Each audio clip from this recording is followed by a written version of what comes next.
Fizi News 24. Média d'information en temps réel. Fizi News 24. Chombo cha habari kwa muda sahihi. Média d'information en temps réel.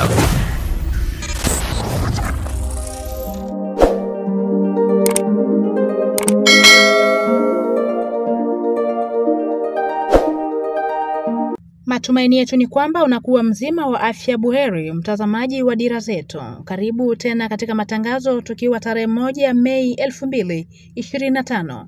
Natasha Mingo Andrea anakuwa mtangazaji. Karibu. Tuangazie upande wa tarafa la Kabare jimboni Kivu Kusini, mashariki mwa DRC, ambapo mashirika ya kirahia katika eneo la Mudusa huko Kabare yanaomba usalama wa watu na mali zao. Muundo huu wa kirahia ulieleza haya Alhamisi Mei 1 mwaka tulimo kutokana na kuibuka tena kwa ukosefu wa usalama katika eneo hilo. Kulingana na François Mubalama, kiongozi wa chama cha kirahia cha Force Vive huko Mudusa, kwa zaidi ya miezi miwili wakazi wamekuwa wakikabiliwa na ukosefu wa usalama unaoongezeka, unaochochewa na makundi yenye silaha yasiyotambulika na kusababisha uharibifu mkubwa wa nyenzo na binadamu. Kulingana naye, mashambulizi ya hivi majuzi katika vijiji na vitongoji vya Mudusa yanashuhudia kuzorota kwa kutisha kwa usalama katika eneo hilo. Matukio ya hivi punde yalianza usiku wa Jumapili 27 hadi Jumatatu 28 Aprili mwaka tulimo, wakati watu wenye silaha walishambulia maeneo kadhaa. Zaidi ya nyumba 10 ziliporwa na watu 7 kujeruhiwa vibaya katika kitongoji cha Mudusa. Katika kitongoji cha Luhoko pia nyumba 3 zilitembelewa na wahalifu hao. Gazia iliendelea usiku wa Jumatatu 28 kuamkia Jumanne 29 April, wakati nyumba 3 zililengwa huko Chimpwiji. Tukio la kusikitisha zaidi lilitokea usiku wa Jumanne 29 kuamkia Jumatano 13 April mwaka tulimo, wakati wakazi 3 waliuawa na washambuliaji na wengine 4 kujeruhiwa katika kijiji cha Yemba. Jumuiya ya kirahia ya Mudusa pia inatoa wito zake kwa familia za wahanga wa mashambulizi haya ya kinyama.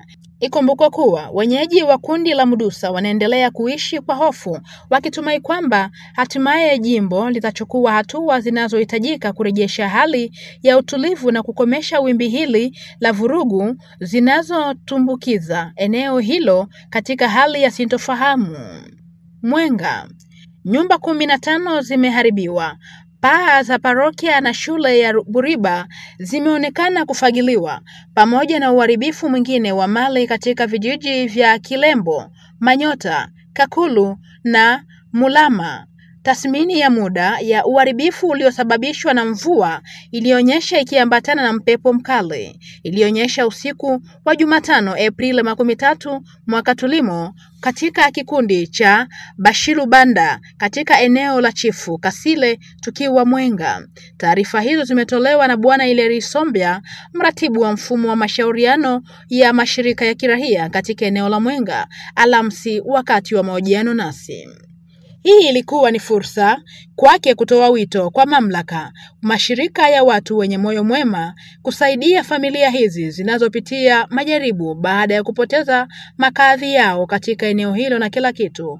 Ileri Sombia alisema mvua iliyonyesha katika nafasi nyingi mtaani Mwenga haikuacha grupema ya Bashiru Banda. Mvua hiyo ambayo ilikuwa na upepo kubwa iliacha maafa mingi pa Buziba, Bilembo, Manyota, ambako nyumba nyingi zimepoteza paa za kwao, na tukitaja kwa hapo pa Buziba kuna kuwa karibuni nyumba 15 imeharibika, na utafiti unaendelea hapa na pale kwa kisa kuangalia namna gani ya kujua huko kwingine kumeharibika nyumba ngapi. Ndio maana tunapenda kualika watu wa moyo mwema na wale ambao wanakuwa wafadhili ambao wanatumika kwa namna ya kutafuta kusaidia wale ambao wanakuwa na shida ya kiutu, kujia na msaada hizi jamaa ambao zinakuwa katika hali ya magumu kwa wakati kama na huu. Kale, wadau wa masuala ya kijamii katika eneo la Kale watoa wito kwa mamlaka husika katika kuimarisha usalama na kuboresha hali ya kijamii na kiuchumi ya watu. Walieleza hayo katika mahojiano nasi. Miezi kadhaa baada ya kusitishwa kwa shughuli za mashirika yasiyo ya kiserikali katika kundi la Kalonge, Fursa kwa Bwana Prince Amani Msema Kweli kuhakikishia kuwa mipango ya ndani inaendelea ili kukuza ustahimilivu wa kijamii na kiuchumi katika ngazi ya chini. Anatoa wito kwa makundi yenye silaha kushiriki katika mchakato wa amani kwa manufaa ya watu. Prince Amani anazungumza kulingana na swala hilo katika mahojiano na mwanaripota wa channel yenu. Maorganization za kiutu ama ma ONG ambazo zilikuwa zikitumika kwenye groupement ya Kalonge ama ndani ya groupement ya Kalonge. Dada Mwariri, acha nikwambia kwamba leo inaonekana kuwa na shida zaidi kwa kufunga ya ma ONG ambazo zilikuwa zikitumika ndani ya groupement ya Kalonge na ambazo zilikuwa zikisaidia wakaaji hata mahospito mbalimbali na macentre de santé mbalimbali ndani ya groupement ya Kalonge. Maaktivite zote ambazo zilikuwa zikifanyiwa ndani ya groupement ya Kalonge zilifunga sababu situation ama usalama ambao ilikuwa haiko yenye kusababishwa na vita ambavyo tuko napitia. Na sisi tumeona kwa kuita wale wote ambao wamekuwa wakipigana ngambo na ngambo waingie mwa hiyo processus ya amani, na kila mtu akijiangaje itatusaidia pande zote kukuwa na amani na usalama ndani ya groupement ya Kalonge, pia vile vile ndani ya mtaa ya Kale na province yetu ya Sud Kivu na Kongo mzima. Kumeonekana kunakuwa kazi mbalimbali zikifanyika za development, notamment ma groupe communautaire zenye kuwa pale zikitumika zinaongelesha wakaaji namna gani tunapaswa kuendelea kutafuta amani na kutafuta usalama, pia vile vile kuangalia namna ya gisi tuweza katoka ndani ya shida ya ukosefu ambao ikikumba leo groupement yetu ya Kalonge. Na hiyo imeonekana kuwa malgré de part ama kwenda ya ma ONG, hiyo ma association ama ma ONG local ama communautaire ambazo zimetumika hazina msaada yoyote mpaka leo. Na kwa ufupi tumewaza kama amani na usalama ni kitu muhimu zaidi ndani ya groupement ya Kalonge, na kule mbele tunawaza kama tukiona kunakuwa usalama ustawi itatusaidia zaidi kufanya maendeleo ya kudumu na kukimbiza umaskini ndani ya groupement ya Kalonge, territoire ya Kale na ndani ya province yetu ya Sud Kivu. Na kushukuru.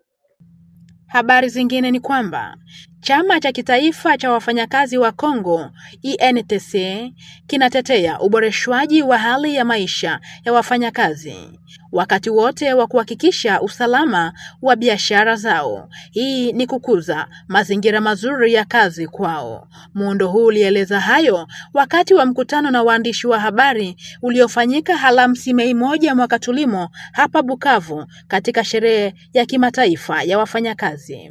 Wakati wa mkutano huu na waandishi wa habari, suala lilikuwa ni kutathmini hali ambazo wafanyakazi wanafanya kazi zao katika kipindi hiki cha mgogoro ambacho DRC kwa jumla na jimbo la Kivu Kusini hasa inapitia. Aliongeza kuwa mazingira kazi yamepungua kwa kiasi kikubwa kufuatia vita vingi ambavyo vimesababishwa kuzorota kwa hali ya maisha na kufungwa kwa baadhi ya makampuni, kuyumba kwa kiwango cha ubadilishaji wa fedha, ukosefu wa ajira na kupungua kwa uwezo wa kununua kwa wafanyakazi. INTC inawaonyesha kuwa siku hii inasherekewa kwa namna ya kipekee kufuatia ukweli kwamba hatua ya vyama vya wafanyakazi katika jimbo la Kivu Kusini inakabiliwa na matatizo makubwa kutokana na kufungwa kwa benki na vyama vya ushirika vya akiba na mikopo tangu Februari 2025. Akikabiliwa na hali hii, Bi Ghislaine Kwinja Chivava, kiongozi wa INTC, anatoa wito kwa mamlaka kutafuta suluhu la kudumu ili kurejesha amani mashariki mwa DRC. Yote ili kukuza hali nzuri ya kufanya kazi kwa wafanyakazi katika eneo hili. Hii ilikuwa ni fursa kwake kueleza hisia zake na wafanyakazi wenzake ambao hadi sasa hawana njia ya kufika sehemu zao za kazi kufuatia kufungwa kwa biashara fulani tangu jiji hili lilipochukuliwa na M23. Leo tunasherekea sikukuu ya wafanyakazi ulimwenguni. Katika province yetu ya Sud Kivu hatukuweza kufanya hiyo sherehe kwa kuwa tuko katika hali mubaya, situation haitupermettre kufanya hiyo sherehe kwa kukutanana na wafanyakazi wote wa jimbo letu la Sud Kivu. Ijapokuwa tungependa tukutanane na wakubwa wa nchi ili tuweze kupana malalamiko yetu ya kuangalia namna gani wataweza kuameliore ma condition de vie ya mfanyakazi na ma condition ya mfanyakazi ya kutumika. Ndio maana tunasema kama kwa hii siku ya leo tunaipitisha katika hali ya meditation ambayo kila mfanyakazi atafanya interpellation ya kujua ya kuwa hali ambayo tuko natumika amo sio hali nzuri sana, ni hali ambayo yenyewe inatutia katika usalama ya kukosa amani katika nchi yetu. Ijapokuwa teme yetu ya siku ya leo inasema kama inatubidi tukue katika amani ili tuweze kufanya kazi mzuri. Na ndio maana tunainterpele wakubwa wetu wa jimbo la Sud Kivu, tunainterpele gouvernement national waangalie namna gani wataweza kurevoir situation ya mfanyakazi. Tunakia kuwa constate kama mfanyakazi au fonctionnaire de l'etat hana salaire au mshahara mzuri kufuatana na wengine ambao wenye biko napata, surtout au wa politicien wale wa grand bwana au wanajipatia par de lieu yenye ina haitu permettre mfanyakazi aishi katika condition ya mzuri. Na hali ambao tuko naishi katika jimbo letu inakutana kama mfanyakazi iko napokea mshahara kutoa dolari ya chini ya 2800, na hawa wa commerça au wala wa échangeur bako wanatia to zao kugisi wanalamuka wanapenda, na hiyo natutia shie wafanyakazi mu makondition zibaya kwa kuwa panier menagere yetu haitupermettre tuuze chakula ambao tunapenda. Kwa hiyo to yenye wa commerça walitia katika mamarché wala katika duka. Ikumbukwe kuwa siku ya wafanyakazi duniani inasherekewa mwaka huu chini ya kauli mbiu ya kufanya kazi kwa amani na utulivu ili kukuza uchumi wa viwanda, biashara na kazi zenye staa kwa ajili ya haki ya kijamii. Na katika ngazi ya kitaifa, siku hii imesherekewa chini ya kauli mbiu isemayo tumeungana na tunaungana kwa ajili ya ustahimilivu nchini DRC. Kamanyola. Kukuza vuguvugu la AFC M23 na kuanzisha usalama na usafi wa mazingira katika jiji la Kamanyola ndilo lengo kuu la mamlaka mpya zilizowekwa katika shirika hilo. Ufunuo ulioendeshwa Jumatano Aprili 13 mwaka tulimo wakati wa usaki nishaji wao rasmi. Ni timu changa iliyoundwa hasa na wenyeji wa Kamanyola. Baada ya kuwekwa kwa chombo hiki na vuguvugu la AFC M23, walikusanyika kwa mamlaka iliyopo wakiwa na motisha ya kurejesha ustawi, taswira mpya ya eneo la Kamanyola.